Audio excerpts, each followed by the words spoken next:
এখন তাহলে আমরা যেটা করব কি এটা তো x y z টেবিল দিয়ে কিছু ঠিক আছে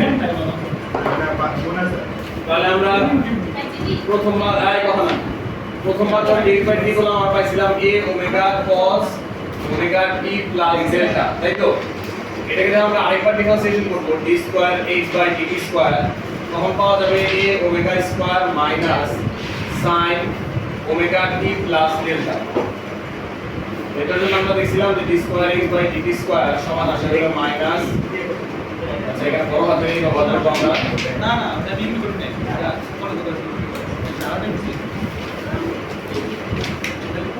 কথা বলবো না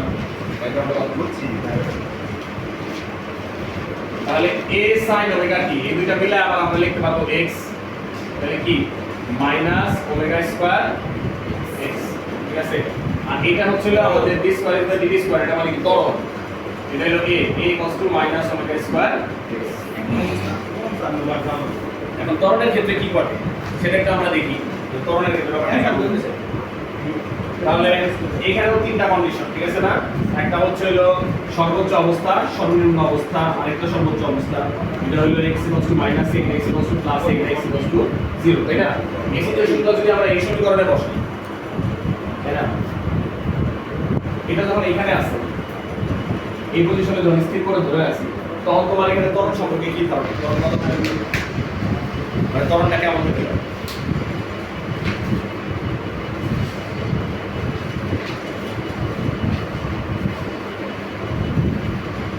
বা এখানে ছেড়ে দিচ্ছি এটা একবার এখান থেকে এখানে যাচ্ছে আবার এখানে যাচ্ছে তো যখন এখানে পৌঁছাচ্ছে তখন তার ত্বরণ সম্পর্কে তোমার ধারণা ত্বরণটা কেমন বেশি না কম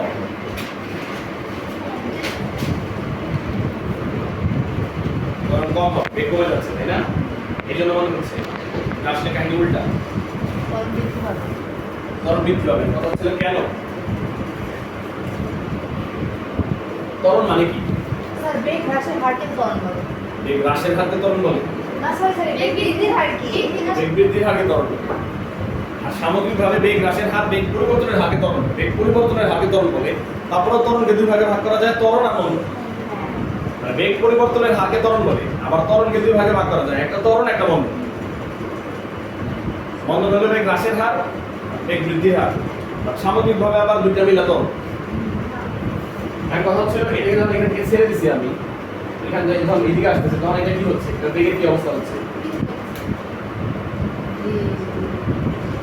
বাড়তেছে তাই না বেগ আমার বাড়তেছে আমি যদি এই সিচুয়েশন থেকে এই সিচুয়েশনে আসি ঠিক আছে তাহলে ব্যাপারটা কি হয় এটা হলো আদি বেগ এটা হলো শেষ বেগ তাই না তাহলে এইখান থেকে এখানে আসার সময় যে আমি ত্বরণের ভ্যালুটা পাবো আমি যদি এইখান থেকে এখানে আসি ত্বরণের ভ্যালুটা কি তার চেয়ে কম পাবো না বেশি পাবো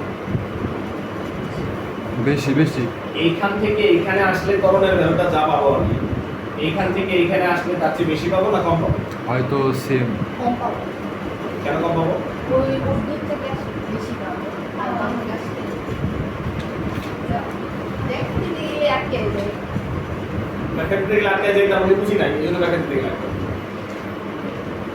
এখানে বেগের ভ্যালু 0 আর এখানে বেগের ভ্যালু সর্বোচ্চ 0 আর সর্বনিম্ন আর সর্বোচ্চ এই দুটার মধ্যে ডিফারেন্স বেশি নাকি এটা তো যে কোনো পজিশন শূন্য থেকে ওটার ডিফারেন্স বেশি এটা সর্বনিম্ন ভ্যালু এখানে বেগের এখানে সর্বোচ্চ ভ্যালু এই দুটার মধ্যে ডিফারেন্স বেশি হবে নাকি অন্য কোনো ভ্যালু এবং সর্বোচ্চ মান তার মধ্যে ডিফারেন্স বেশি হবে ওইটা সর্বোচ্চ আর সর্বনিম্ন মধ্যে ডিফারেন্সটাই সবচেয়ে বেশি তো তাহলে এই জন্য এখান থেকে এখানে যখন নামবে তখন কি হবে তখন সবচেয়ে বেশি হবে এই জন্য এই পজিশনে ত্বরণের মান সর্বোচ্চ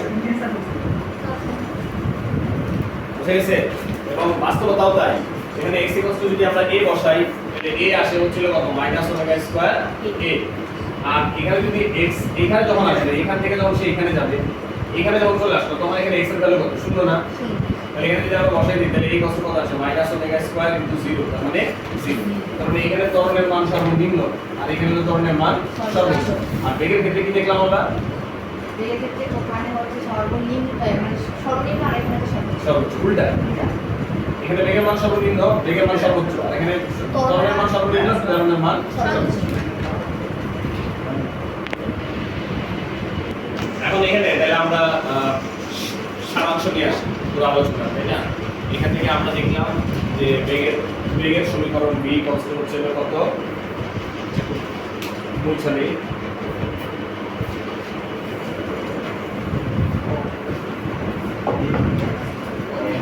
বেগের জন্য সমীকরণ b equals to omega e power s square minus x square, এবং এটার ম্যাক্সিমাম ভ্যালু কি? এটার ম্যাক্সিমাম ভ্যালু কি? ওমেগা a, আর b মিনিমাম হচ্ছে কত? 0। এর জন্য সমীকরণ লিখলাম minus omega square x, a maximum কত? a ম্যাক্সিমাম হলো মাইনাস ওমেগা স্কয়ার a, আর a মিনিমাম কত? 0। বেগ আর সরণের জন্য কি দেখলাম ইকুয়েশন? সরণের জন্য ইকুয়েশন দিলাম x = a sin omega t plus delta. এটার ম্যাক্সিমাম ভ্যালু কত? x এর ম্যাক্সিমাম ভ্যালু কত?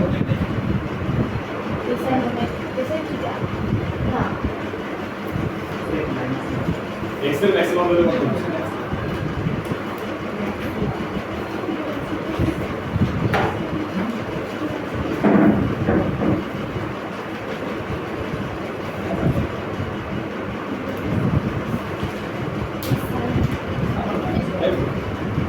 এখানে sin এর মান সর্বোচ্চ হলে x এর মান সর্বোচ্চ হবে। sin এর সর্বোচ্চ মান হচ্ছে 1, সো x এর সর্বোচ্চ মান ছিল a।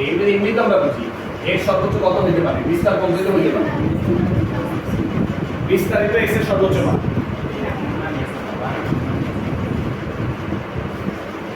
বিস্তারিত সর্বোচ্চ মান, বিস্তারের থেকে বেশি সরণ হতে পারে না। সরণ ঘন বিস্তারের চেয়ে বেশি হতে পারে। আমি এতটুকু টাইমে ছেড়ে দিলে এটা সবসময় এতটুকু এবং এতটুকু, মানে এতটুকু পর্যন্ত উঠবে। কখনো এমন হবে না যে এই যে উপরে উঠে গেছে, এটাও সর্বোচ্চ হওয়ার কোনো সুযোগ নেই। তাহলে বুঝছো? ওকে, ঠিক আছে। এরপরে আমরা দেখবো সরল দোলকের শক্তি।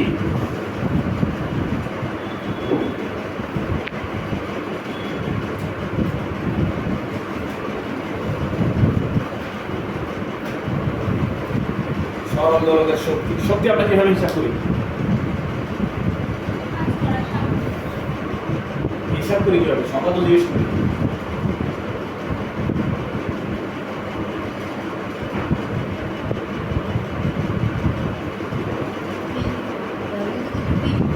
শক্তি সবসময় আমরা দুই ভাগে ভাগ করে হিসাব করি।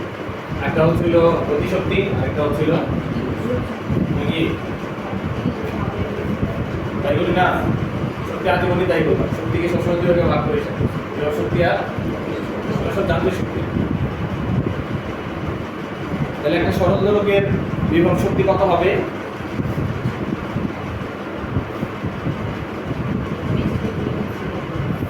বিভব শক্তি যদি আমরা ইপি করি তাহলে এটা আসে হলো হাফ কে এক্স স্কয়ার। প্রমাণ আছে, প্রমাণটা বলতে গেলাম না।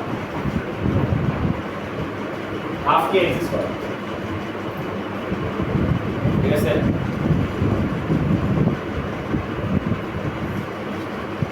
এখন এখানে কে কি?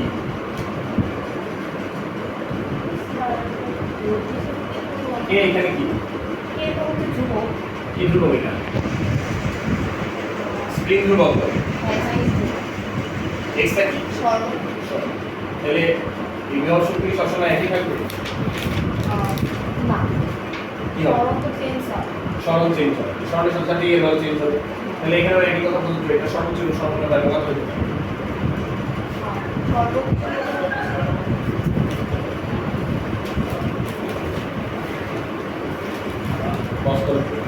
তাহলে সর্বোচ্চ গতিশক্তিটা কিভাবে বের করতে পারি বা কি কন্ডিশনে বের হতে পারে?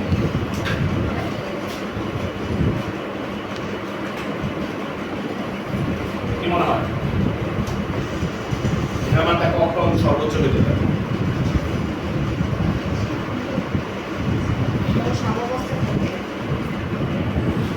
কিভাবে সাম্যাবস্থায় থাকলে সর্বোচ্চ হবে? হ্যাঁ,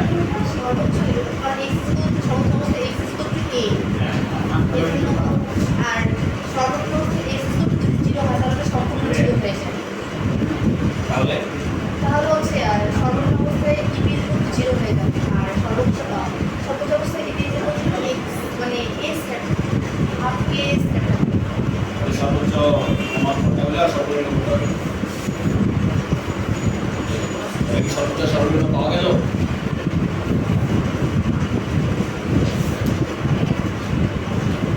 x এর সর্বোচ্চ মান এখানে তো বুঝাই যাচ্ছে যে k যেহেতু কনস্ট্যান্ট তাহলে এখানে e এর মান সম্পূর্ণরূপে x এর উপরে নির্ভর করতেছে k এর ভ্যালু তার চেঞ্জ হবে যেহেতু কনস্ট্যান্ট আর x এর মান পরিবর্তন হবে আমরা এমনি বলতেছি তাই না এখান থেকে যত এটা এদিকে যাচ্ছে তত x এর মান পরিবর্তন হচ্ছে তাহলে x এর সর্বোচ্চ মান কত হতে পারে তাহলে এখানে e এর ভ্যালুটা শুধুমাত্র x এর মানের উপর নির্ভর করে x এর মান সর্বোচ্চ হলে e এর মান সর্বোচ্চ হবে x এর মান সর্বনিম্ন হলে e এর মান সর্বনিম্ন হবে ঠিক আছে তাহলে x এর সর্বোচ্চ মান কত x এর সর্বোচ্চ মান হচ্ছিল a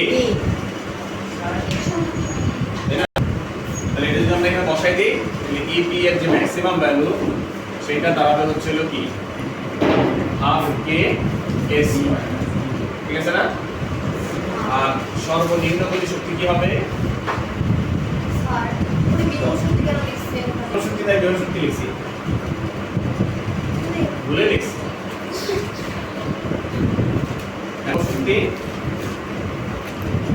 ep মিনিমাম এটা হবে হচ্ছিল কত 0 যখন x 0 তার মানে সাম্যাবস্থানে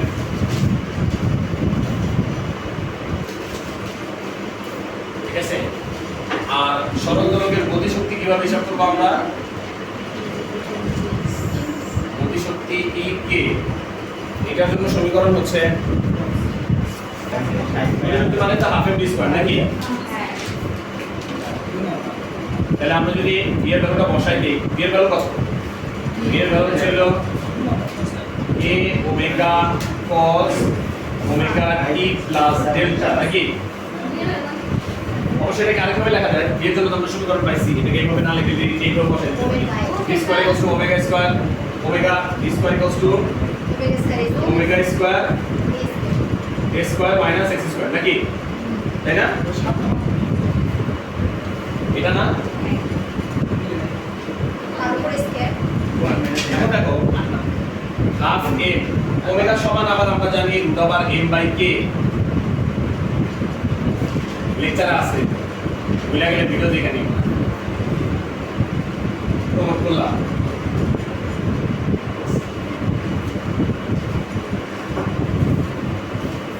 তাই না a square minus x square তাহলে হাফ m কি হবে m/k a square minus x square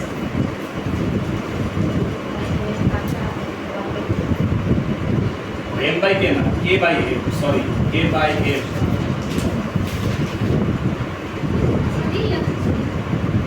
m কাটা তাহলে half k a square minus x square এটা হচ্ছিল কি গতি শক্তি সমীকরণ সর্বোচ্চ হবে কখন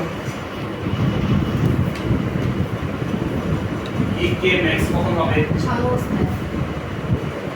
সাম্যাবস্থা হ্যাঁ তাহলে সেটা ছিল অ্যাকচুয়ালি গতি শক্তি তো তখনই সর্বোচ্চ হয় যখন বেগ সর্বোচ্চ হয় তাই না বেগ যখন সবচেয়ে বেশি হবে গতি শক্তি সবচেয়ে বেশি বেগ যখন কম হবে গতি শক্তি যখন সবচেয়ে কম হবে আর বেগের কন্ডিশনটা আমরা আগেই বের করে নিয়েছি সাম্যাবস্থায় বেগের মান সবচেয়ে বেশি তাহলে এটা হবে কি half K a square x = 0 পেলে আর e কে মিনিমাম কত কত হবে